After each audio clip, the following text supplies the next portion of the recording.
partnership with UNESCO and African Union, came together to organize this summit today to empower women in research and also to empower youth in research with a special focus on infectious disease and women's health. And this is following our first year successful UNESCO Merck, which we held in Geneva, Switzerland last year. The objectives of this year's summit is, as we said, to empower women in research. And for the first time, to emphasize on this objective, we are launching the Best African Women Researcher Award. And we will have to launch for the second time the Best Young African Research Award. A greater emphasis has been put from all the governments on research and the role of technology and science in implementing the Sustainable Development Goals. Thank you for joining us today.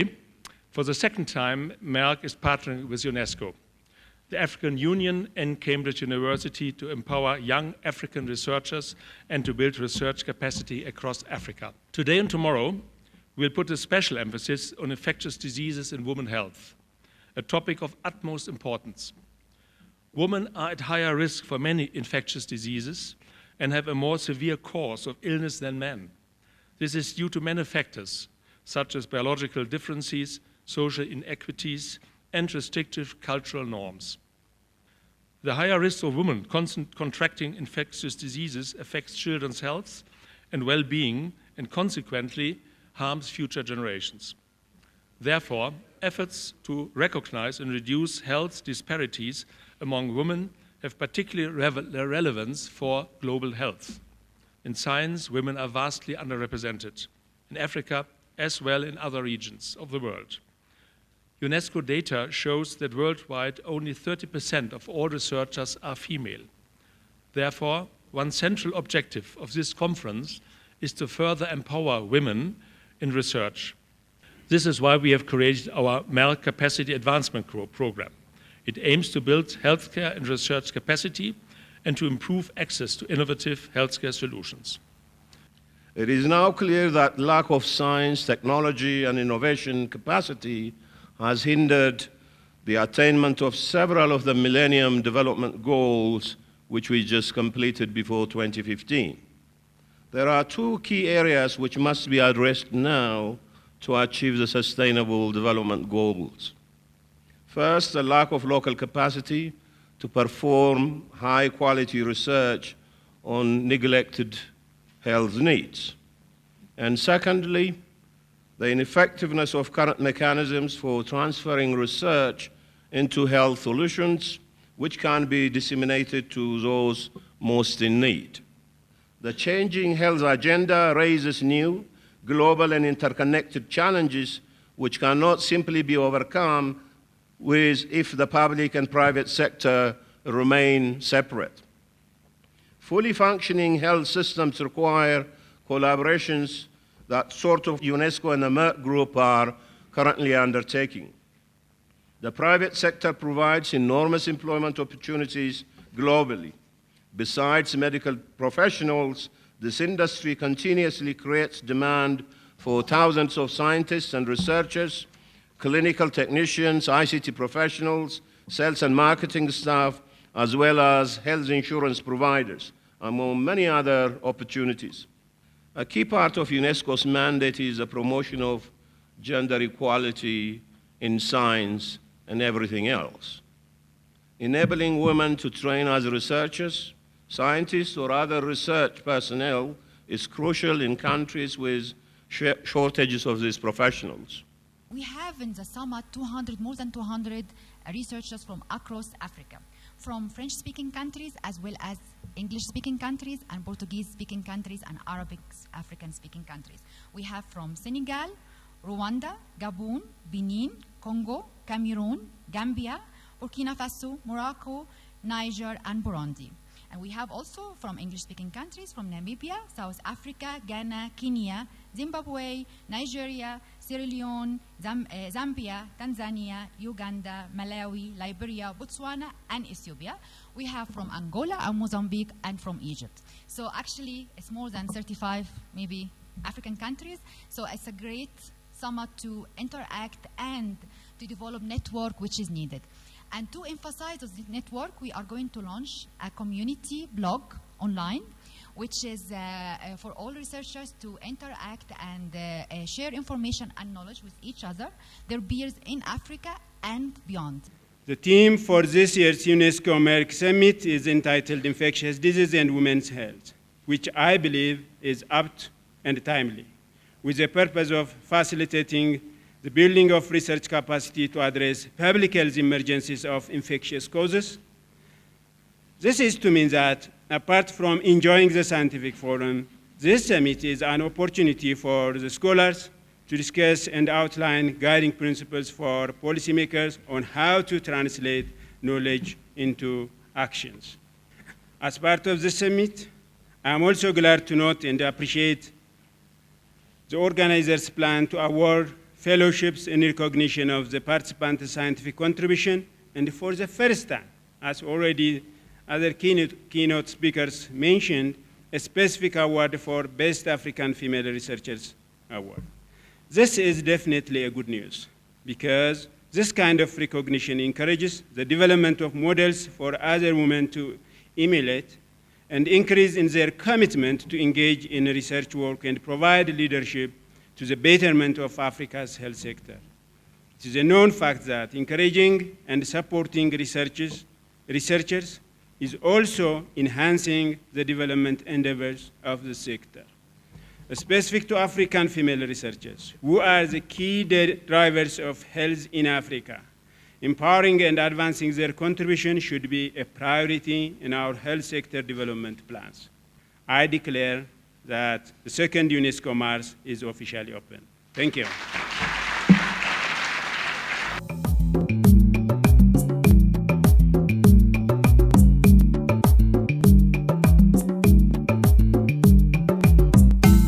Industry has got money. I told you we spent 1.7 billion on R&D work alone last year, and we do this every year increasingly because R&D is very, very expensive. And we also want to widen this net to Africa, and of course with the focus on women. Not only, but also particularly on women. And what we can do, we saw Rebecca. She is a good example of what we can do. We can support young, gifted researchers, of course with financial means, because they all have to live somehow, but also, and far more important, of course, with passing on the knowledge we have. And we have got a lot of knowledge and experience gathered in the 340 years of Merck history. And that we want to pass on. So our main task will be, one, to have these programs, the capacity advancement programs, to advance capacity in young researchers, in young nurses, in young doctors as well, on specific diseases like diabetes, which is an area we are active in. And of course, the next step is then to really promote young, gifted scientists to teach them the cutting edge of research. As government, we have promoted girls to actually undertake sciences by giving them a little more points at university to bring them at par with the men. We have about 120 doctors qualifying annually from just one university, the oldest university, that is Makerere College, Makerere University. And out of these 120, only 20% are actually women. But you find that, unfortunately, the women that qualify, because of the various tasks that women must undertake in their life. You are a mother, you have to balance work, and sometimes it's also difficult for them to engage in research. So this has, in a way, reduced the number of women researchers, but we've come up with specifically a fund, the SFF, to promote women. It's the Female Scholarship Fund, to actually promote women researchers, and of course, there are also other interventions. Merck, qui est quand même qui est une industrie de fabrication de médicaments qui aujourd'hui s'intéresse à la santé des groupes les plus vulnérables. Et j'ai nommé les femmes et les enfants. Vous savez, au Niger a l'un des taux de fécondité le plus élevé au monde. Quand on a fait la moyenne chaque femme au Niger a à peu près 7 enfants et demi. The main cause of this problem, which is infertility in Africa, is due to untreated infectious diseases and due to lack of research in that department. One couple every 4 couples in Africa are suffering from infertility, while 85% and more can be prevented because it's due to untreated infectious diseases. Thanks to Merck and UNESCO for partnering with countries and empowering women in research. I want to congratulate all of the women in this room today who are standing toe-to-toe with their male counterparts and wanting to go into the field of research. By empowering women, you are empowering your community, you are empowering your country, you are empowering the world at large. It is often said that if you want something said, ask a man. But if you want something done, ask a woman. So let us continue to empower the women so that we can have more women researchers. Esas dificultades que hacen que las chicas lleguen como empiezan, en pie de igualdad con los chicos a la universidad, es precisamente lo que les acabo de comentar. Cuando se embarazan, ya saben que el embarazo es no solamente un riesgo, sino que si la matrícula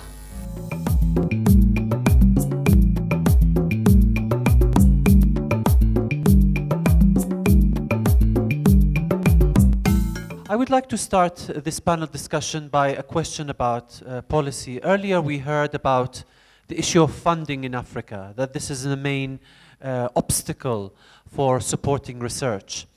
I would like to basically open a discussion with you about another aspect of policy, and that is the organizational structures of governments. What is your view on the organizational structures that support scientific research? As a country, the government has started to expand its higher education platform. When I was a college student, we had only 2 universities in this country of 100 million. But right now, we have 44 public universities. Our universities are, thank you. Our universities are the primary centers where we conduct research of any sector. But one of the challenges we face as a country is, probably which is the case in many other African countries, is funding first, and the skilled and trained human resource second, and infrastructure third, and fourth is the research culture. In Sierra Leone, it's more empowerment to women because the new ethics committee we have is actually headed by Dr.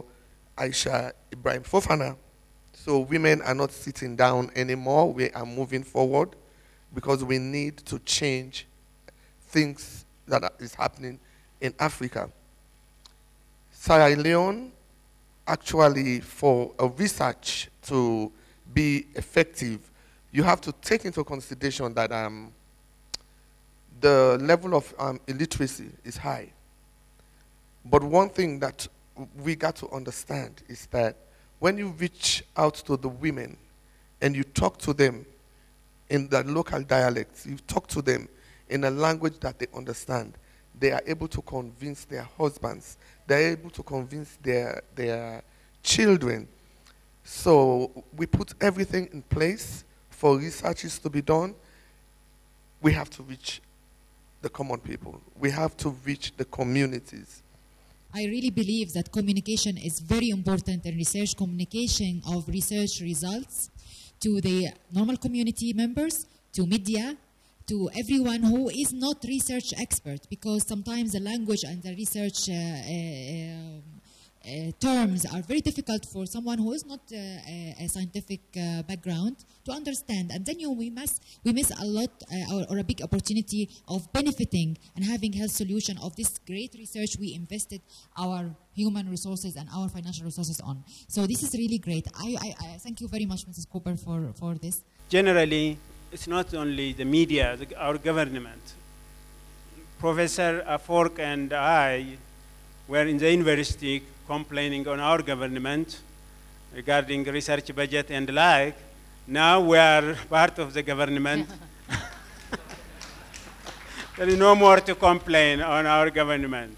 So I think we are in a better position again to work on research budget and research undertaking and the like.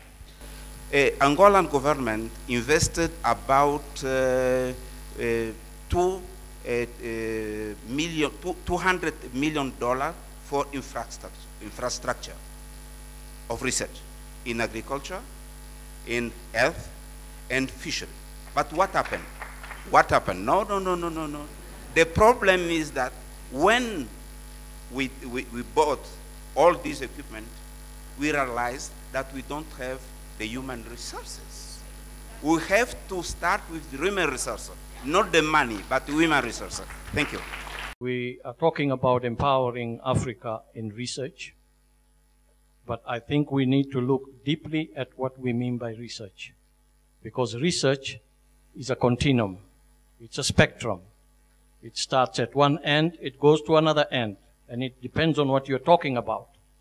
If you talk about industry and why they don't want to take R&D on, is because if you look, you will see most of our industries are not based on an R&D foundation.